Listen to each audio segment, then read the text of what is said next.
Hello friends, मैं प्रीति आप लोगों को स्वागत करती हूँ मेरे चैनल शिक्षा विद प्रीति। आज हम लोगों ने पढ़ेंगे एडवेंट ऑफ यूरोपियंस। जैसे जैसे यूरोपियंस हमारे कंट्री में आए थे, किस प्रकार आए थे, उस बारे में आज हम लोगों ने पढ़ेंगे। हमारे देश को कैसे आए, कैसे हम सबको गुलाम बनाए, वही सब के बारे में हम आज देखेंगे।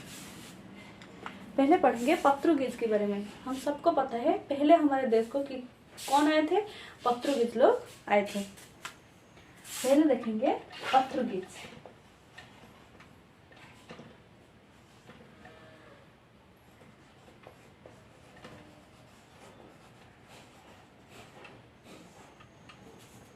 पोर्तुगीज जो लोग थे वो हमारे देश को सबसे पहले आए थे। क्यों आए थे, कैसे आए थे, वो सब आज हम जानेंगे।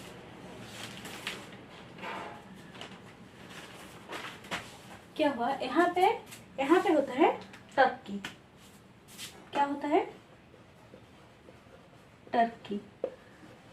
टर्की पे था ऑटोमन एम्पायर। ऑटोमन एम्पायर क्या किया था, यही सब एरिया को बिल्कुल घेर के रखा था। यहाँ पे था इजिप्ट।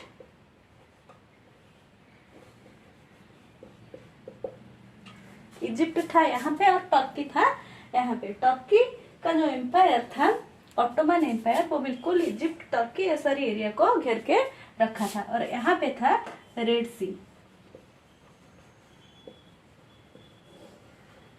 रेड सी यहाँ पे टर्की बिल्कुल इस तरह से घेर के रखा था ऑटोमन एम्पायर। क्या हुआ था कि पहले तो हमारा बिजनेस चलता था, एशिया और यूरोप का बिजनेस चलता था, लेकिन इस रेड सी के माध्यम से चलता था। इस रेड सी से यूरोपियन हमारे देश के साथ बिजनेस करते थे। यहाँ पे थे अरब, बिल्कुल अरब कंट्री था। अरब मर्चेंट थे, वो क्या करते थे, हमारे देश से जो भी लेते थे बहुत ज़्यादा चढ़ा दाम में यूरोप में बेचते थे। बहुत ज़्यादा मुनाफा भी होता था उन्हें। तो फिर यूरोपियन ने सोचा इतना मुनाफा उनको हो रहा है तो हम डायरेक्टली क्यों एशिया के साथ बिजनेस ना करें, उनके साथ उनको बीच में क्यों रखें, क्यों हम डायरेक्टली एशियन के साथ बिजनेस ना करें। लेकिन एशिया को आएंगे कैसे। यहाँ पे था मुस्लिम एम्पायर, टर्की में मुस्लिम एरिया था और यहाँ पे रहते थे क्रिश्चियन लोग और मुस्लिम के बीच में रिवेलरी रहता था। तो ये जो टर्की का ऑटोमन एम्पायर जब ये सारा एरिया को घेर लिया तो फिर क्या हुआ, यहाँ से यूरोप और एशिया में इतना आना जाना हो नहीं पाया। ये रास्ता बिल्कुल ब्लॉक हो गया। ये रास्ता जो ब्लॉक हो गया, फिर यूरोपियन ने सोचा कि हम एशिया तक पहुंचेंगे कैसे। यहाँ पे तो है मुस्लिम एम्पायर जो कि हमें जाने नहीं दे रही। तो अगर ये हमें जाने नहीं दे रहे हैं तो हमें उसे स्किप करना पड़ेगा, हम बिल्कुल उसे छोड़ देंगे। उसे छोड़ के हम बिल्कुल अलग सा रास्ता देख के कहाँ जाएंगे, टर्की में एशिया में आएंगे, एशिया में बिजनेस करेंगे। क्योंकि वो सब तो बॉयल करके खाते थे, हमारे यहाँ से मसाला जाता था तब भी उनके खाने में मसाले आते थे। तो उन लोगों ने क्या सोचा कि हम इस तरह से जाके किसी भी तरह से हम एशिया में पहुंचेंगे। डोमिनेंस रहता था किसका, इस पे जो टर्की का एम्पायर था, मुस्लिम एरिया था, बेसिकली मुस्लिम एम्पायर का, टर्किश एम्पायर का यहाँ पे डोमिनेंस रहता था। फिर उन लोगों ने डिफरेंट सब कुछ सोचा। पहले इनिशिएटिव लिए स्पेन एंड पोर्तुगल। यहाँ पे होता है हमारा पोर्तुगल कंट्री।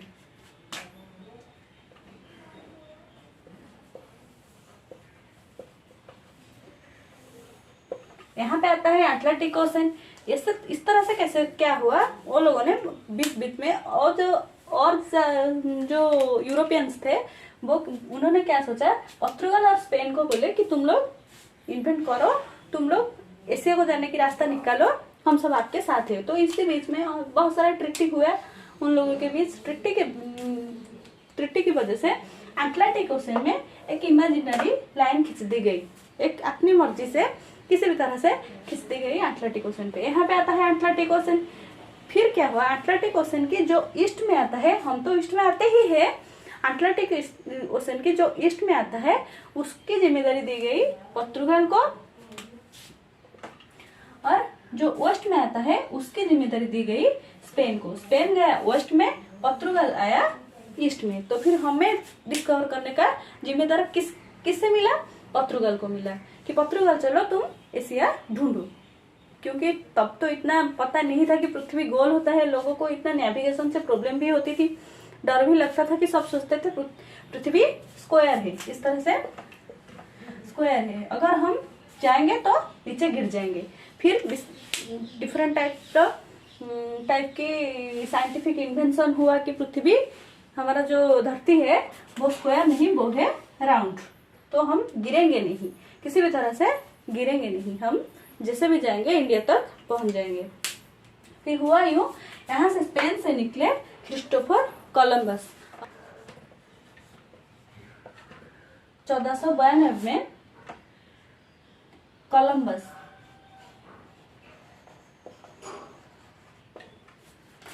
निकले थे 1492 में इंडिया की खोज में। कोलंबस की सोच ऐसा था कि इंडिया तो धरती तो गोल है, मैं किसी तरह से जाऊं तो इंडिया तक तो पहुंच ही जाऊंगी। लेकिन वो पहुंचे नहीं पाए, वो चले गए अमेरिका, और अमेरिका जाके उन्हें लगा कि वो इंडिया पहुंच गए, लेकिन पहुंचे तो अमेरिका में ही थे। इंडिया तो वो ढूंढ नहीं पाए। फिर जिम्मेदारी तो पोर्तुगाल पर थी कि तुम चलो एशिया ढूंढो, ईस्ट में जो भी जो कंट्री है चलो ढूंढो। हम किसे करेंगे? टर्किश एम्पायर को। टर्किश एम्पायर को हम छुएंगे नहीं। वो लोग हम पर जो दिखाते हैं, रोप जमाते हैं कि हमारे थ्रू में ही बिजनेस कर सकते हो, ऐसा नहीं है, हम कुछ और भी सोच सकते हैं, उनको स्किप करेंगे। ये सोच के पोर्तुगाल से निकले बार्थोलोम्यू।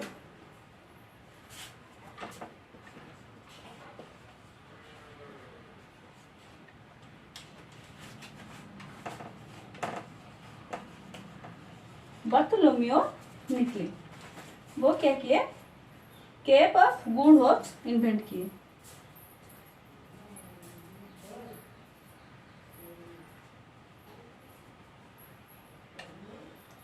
डिस्कवर क्या क्या?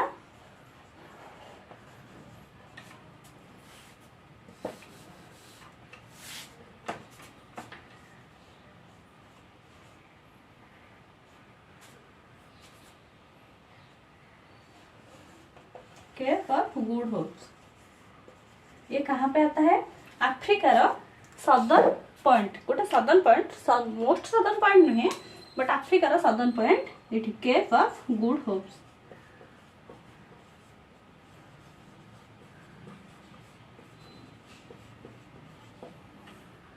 केप ऑफ गुड होप्स तक किसने? बार्थोलोम्यू ने डिस्कवर किया केप ऑफ गुड होप्स। यहाँ तक तो रास्ते मिल गए, लेकिन यहाँ से इंडिया कैसे पहुंचेंगे ये वाला बार्थोलोम्यू सोचा नहीं था। बार्थोलोम्यू की रास्ते पर ही निकल पड़ा 1497 को वास्को डा गामा।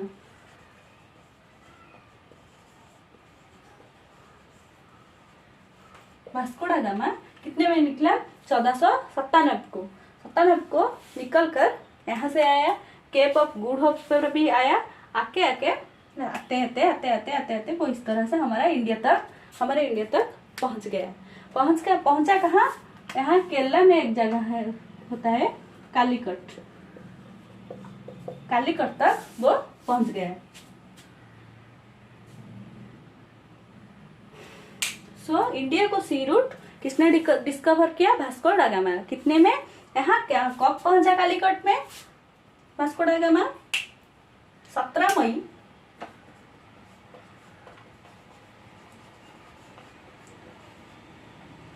1498 को वो वास्को डा गामा कालीकट पहुंचा। कहाँ पहुंचा? कालीकट।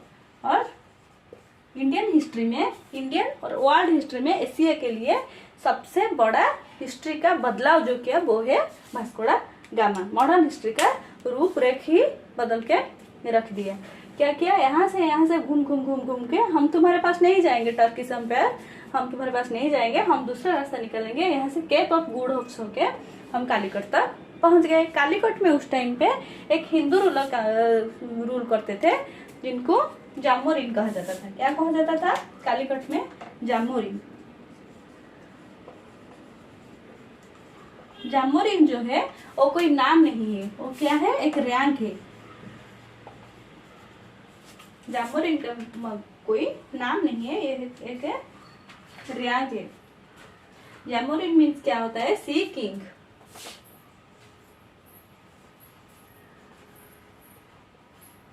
जामोरिन का मतलब सी किंग होता है। कालीकट में उस वक्त जामोरिन क्या करता था, रूल करता था। जामोरिन के साथ वास्को दा गामा ने जामोरिन से बात की और वहां पे अपना बिजनेस शुरू किया। इतना उनको मुनाफा हुआ, इतना प्रॉफिट कमाए वो कालीकट से, इंडिया से, कि जब जितना उनका इन्वेस्टमेंट था, जितना वो खर्च किया, जितना भी खरीदा, उससे 60 × 60 प्रॉफिट किया उसने। किसने, वास्को दा गामा ने प्रॉफिट किया। तो फिर अरबियन कंट्री जो सब बीच में थे बिजनेस का, एशिया और यूरोप के बीच में, वो सब कितना मुनाफा करते होंगे, बहुत ज्यादा प्रॉफिट में रहते थे। वास्को दा गामा भी बहुत ज्यादा प्रॉफिट में रहा। फिर वो क्या क्या जितना सारा सामान लाया था, जो भी था उसके पास, वो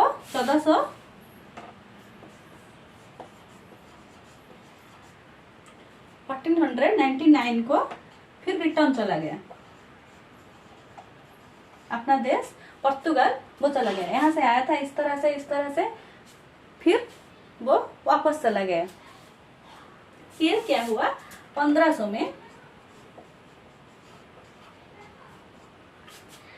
1500 में आया अल्वारस, पेड्रो अल्वारस,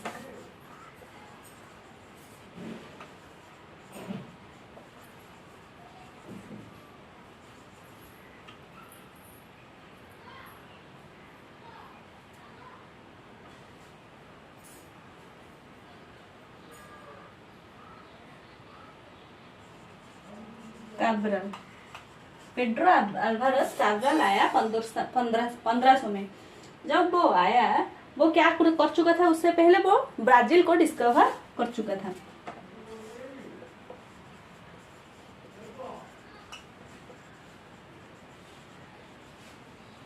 उससे पहले वो ब्राजील को डिस्कवर कर चुका था ये आदमी। फिर क्या हुआ, वो बहुत सारा मुनाफा कमाया। उसका भी इतना स्टोरी कुछ लंबा नहीं है, वो बिजनेस वगैरह किया। फिर क्या है, फिर 1502 को वास्को दा गामा रिटर्न आया।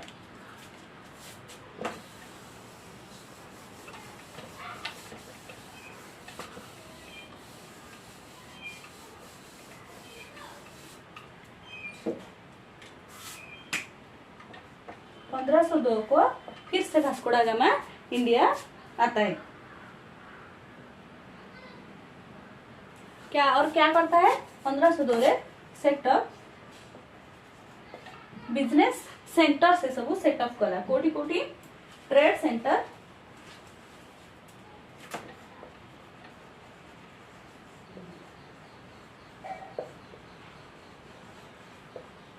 Calicut,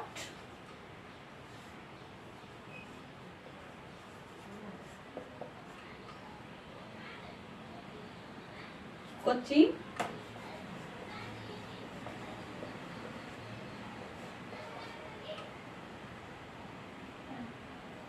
and कन्नानूर।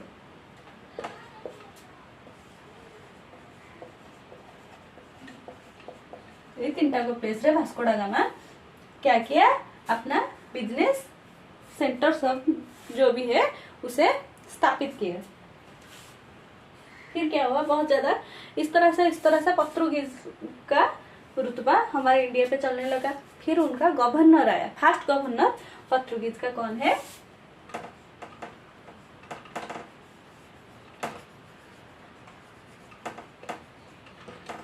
First governor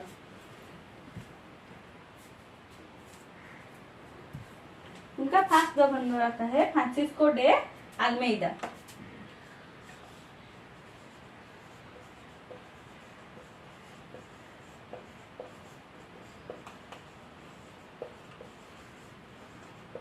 Francisco de अल्मेइदा।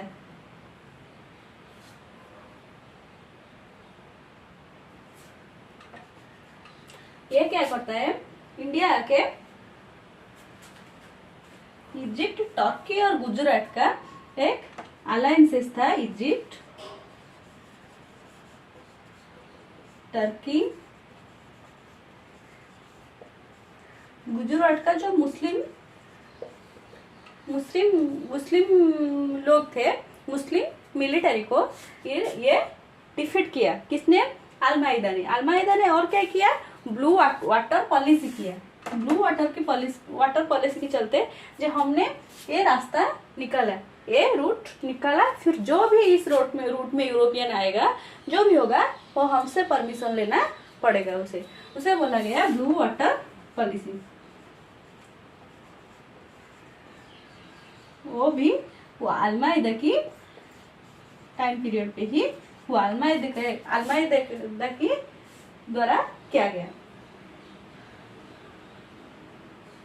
और इसमें वो क्या बोलता था कि हम है इंडियन ओशन का किंग ऑफ इंडियन ओशन। यहाँ पे आता है Indian ocean.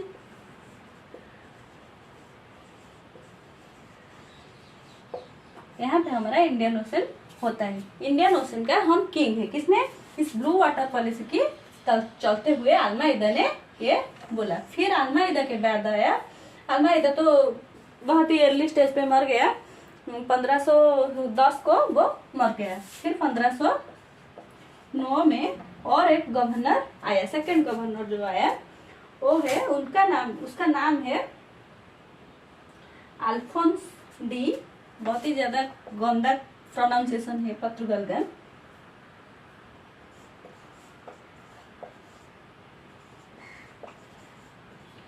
D अल्बुquerque,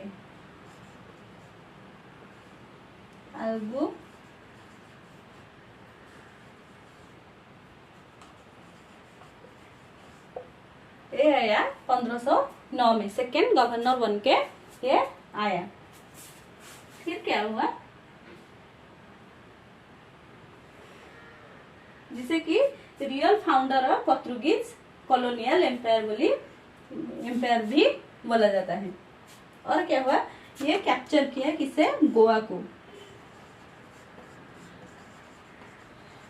capture Goa जो कि है सबसे आखिरी में पोर्तुगीज ने हमारे देश को छोड़ा था। पहले आए थे और आखिरी में गए थे। लास्ट तक वो कहाँ थे? गोवा में ही थे। गोवा सबसे आखिरी में वो गोवा से निकले थे। क्या हुआ? कैप्चर किया। किसने? गोवा को उसने कैप्चर किया। और क्या किया? उसका 3 एम था इंडिया में। उसका 3 एम था। क्या? पोर्तुगीज एम्पायर, क्रिश्चियन मिशनर, जो क्रिश्चियन रिलीजन था उसे भी मैं यहाँ चलाऊंगा। और जो सिक्योरिटी हमारा स्पाइसेस को लेके, हमारा स्पाइसेस ही सबसे ज्यादा फेमस था ना यूरोप में। तो हमारे स्पाइसेस को जो बिजनेस चल रहा है हमारा, उसे सिक्योर करना। उसका 3 एम यही था कि हम हमारा एम्पायर भी यहाँ फैलाएंगे और हमारे धर्म भी फैलाएंगे। और उसके अलावा और क्या करेंगे? जो स्पाइसेस को लेके हमारा बिजनेस है उसे भी हम सिक्योर करेंगे। यहाँ पे यही 3 एम था इसका, उसकी। फिर वो गया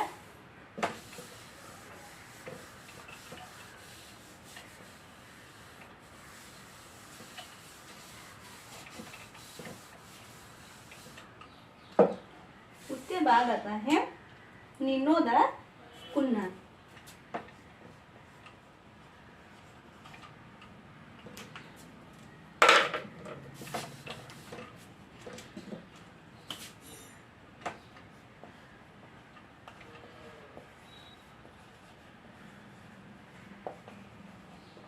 उसका पीरियड स्टार्ट होता है कितने? 1529 में ये आता है। जो भी इम्पोर्टेंट चीजें हैं वो ही सिर्फ हम देखेंगे। इतना भी इम्पोर्टेंट है सब, इतना भी आता नहीं है, फिर भी देख लेते हैं थोड़ा थोड़ा सा। बहुत ज्यादा इम्पोर्टेंट तो है नहीं एग्जाम पर। ये क्या करता है? कैपिटल को शिफ्ट करता है। उससे पहले पोर्तुगीज का जो कैपिटल होता था वो कोच्चि में होता था। ये क्या करता है? कोच्चि से कैपिटल शिफ्ट करता है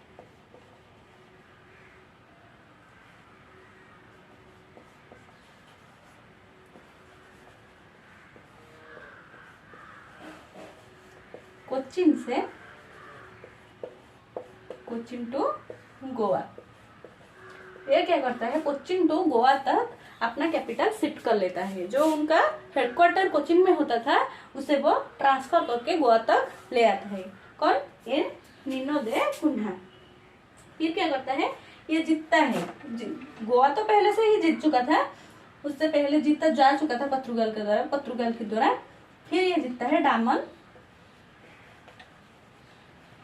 एंड ड्यू, जो कि हमारी अब यूनियन टेरिटरी होता है, यूनियन टेरिटरी है। वो पोर्तुगाल की हुआ करता था उस समय पे। किसने जीता था, इसने जीत के अपने साथ रखा था। फिर आता है, फिर क्या हुआ, फर्स्ट क्रिश्चियन मिशनरी। हम सब पढ़ते हैं आजकल के जमाने में सेंट जावियर स्कूल में। 1542 में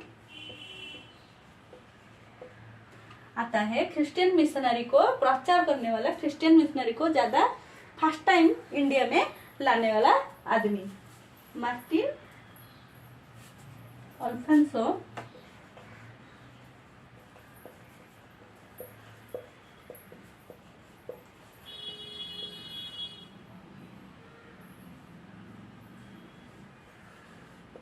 बिल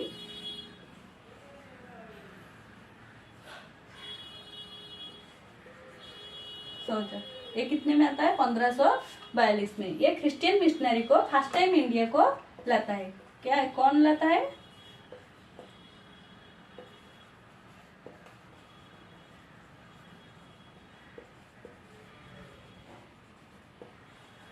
फर्स्ट टाइम इसी समय पर ही आ रहे हैं क्रिश्चियन मिशनरीज। कौन आता है, सेंट, जिसके स्कूल पर अब हम सब अभी पढ़ रहे हैं, जिनके नाम पे स्कूल बन रहा है, उनके नाम पे चर्च भी है गोवा में। सेंट फ्रांसिस्को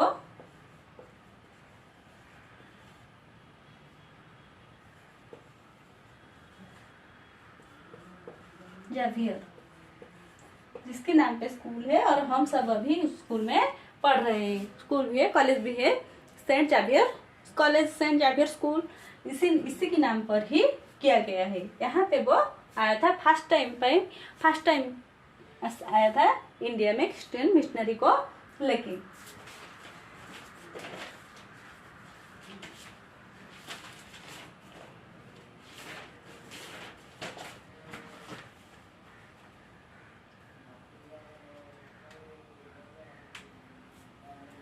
अब देखेंगे उनका सेटलमेंट कहाँ कहाँ था।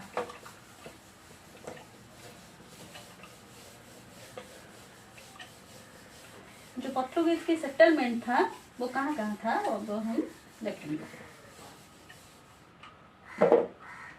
उनका जो सेटलमेंट था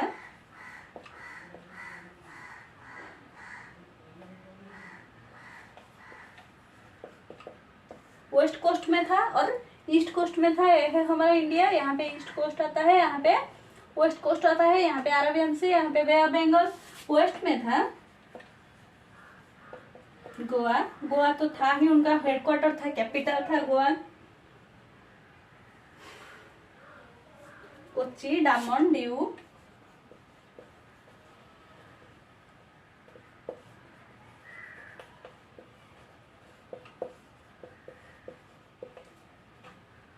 भासाल, शास्त्री।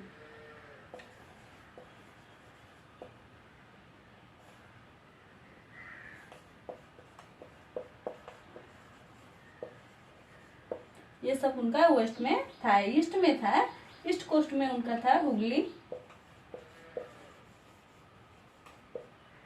बंगाल, जो कि उस टाइम पे चित्तागांव कहा जाता था बंगाल को। और क्या, मद्रास।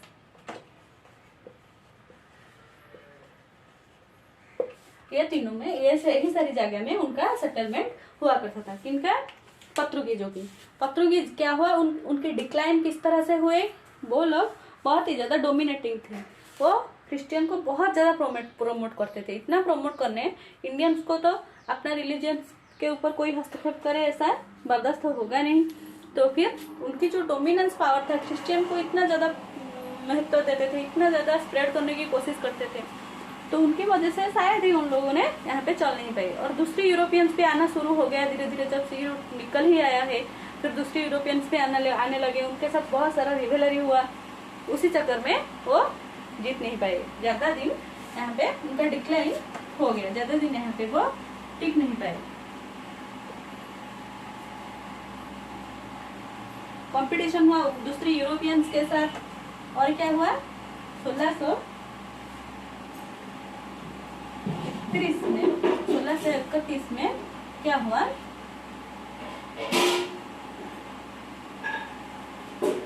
कासिम खान मुगल किंग थे।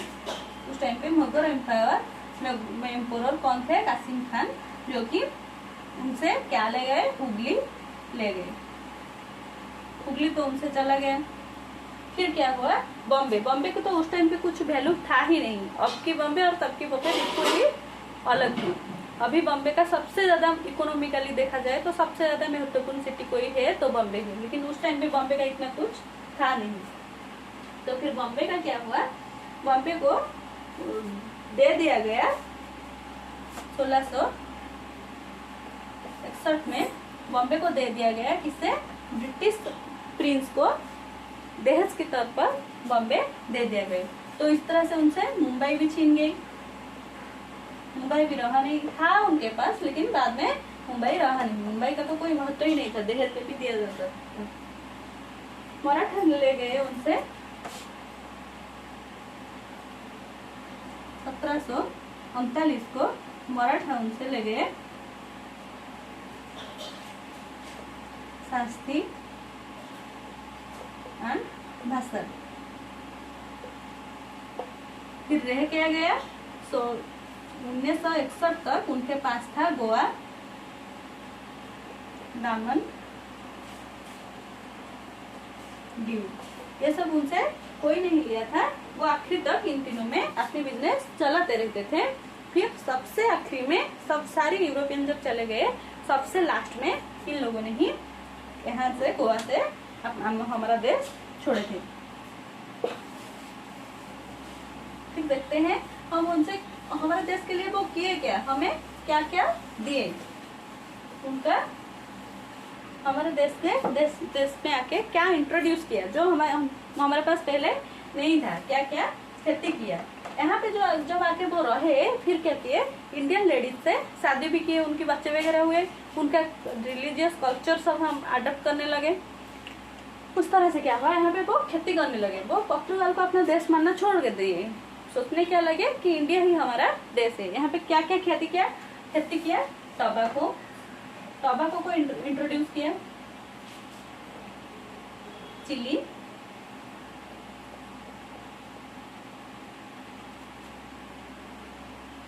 माइस,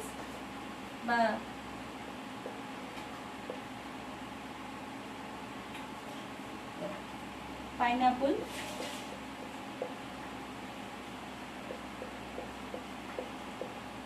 पपाया,